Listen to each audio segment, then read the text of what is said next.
Michael amerudi tena kuwa msanii namba moja hata baada ya kupotea kwa zaidi ya miaka 17. Sasa miaka 17 tangu kuondoka kwake, Michael Jackson amerejea kutawala kilele cha muziki wa kidigitali duniani, ambapo kwa mujibu wa ripoti za hivi karibuni za Mei 2026, Michael Jackson ameshika nafasi ya kwanza katika orodha ya Global Digital Artist Ranking, akiwapita wasanii wakubwa wa sasa kama Taylor Swift, Justin Bieber, Bad Bunny na BTS.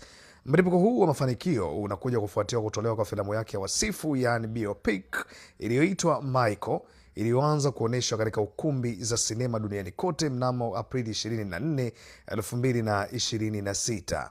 Filamu hiyo imesababisha ongezeko la ajabu la 116% la usikilizaji wa nyimbo zake, yani streaming, katika majukwaa mbalimbali kama Spotify, Apple Music pamoja na YouTube.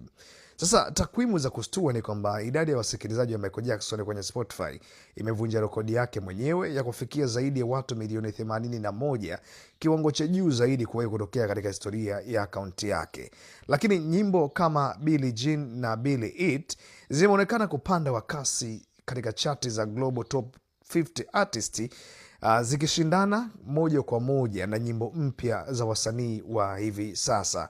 Lakini zaidi ya hapo ni kwamba albamu ya kihistoria ya Thriller iliyoripotiwa kurejea katika top 10 ya chati za Billboard 200 nchini Marekani kutokana na ushawishi wa filamu hiyo ambayo imeachiwa hivi karibuni. Na wachambuzi wa masuala ya burudani wanaeleza kuwa mafanikio ya filamu ya Michael iliyoigizwa na mpwa wake Jafar Jackson yamevutia kizazi kipya, yani Gen Z, kuanza kufuatilia muziki na maisha ya mfalme wa pop. Jafar amesifiwa kwa kuigiza kwa ufasaha mkubwa tabia na miondoko ya Michael Jackson, jambo lililoongeza hisia na msisimko kwa mashabiki wa zamani na wapya wa Michael Jackson.